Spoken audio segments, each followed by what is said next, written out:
And the internet introduces everybody, no matter how weird, no matter how marginalized, no matter how peculiar, to the fact that there are others like you. There are others like you. Find the others. Make common cause. Realize that it's the deals you cut and the friends you make that determine where you're going to be standing when the flash hits. I mean, that's just obvious.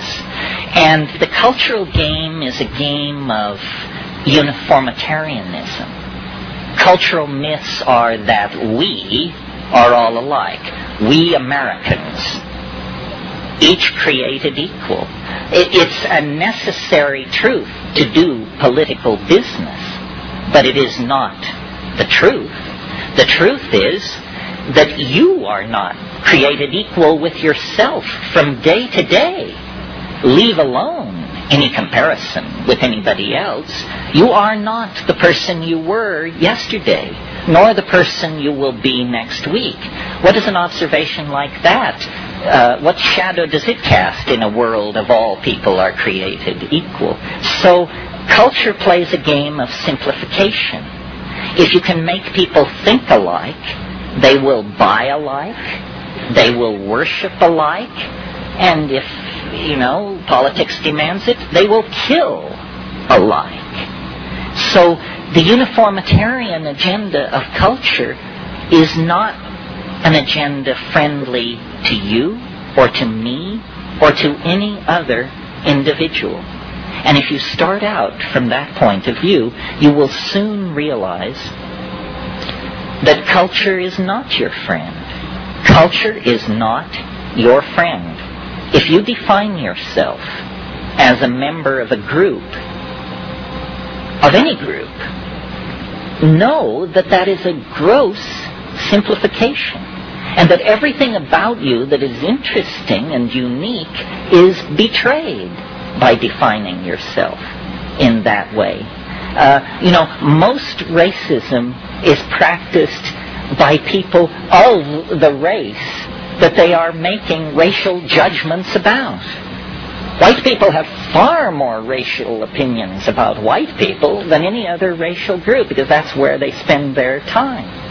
These gross simplifications betray humanity, betray uniqueness, make sane politics impossible. What we have to do is get back to the reality of the flesh, the reality of the individual identity. This is how we come packaged. A race, that's an abstraction. These days you have to have 3 years of genetics under your belt to give a satisfactory definition of the word if we're really going to go to the math on it. I mean, it's an abstraction of modern science. It's a notion so far removed from anything you and I come in contact with that we should just junk it. What we need to celebrate is the individual. Have you not noticed, I certainly have, that every historical change you can think of, in fact, any change you can think of, forget about human beings, any change in any system that you can think of is always ultimately traceable to one unit in the system undergoing a phase state change of some sort. There are no group decisions. Those things come later.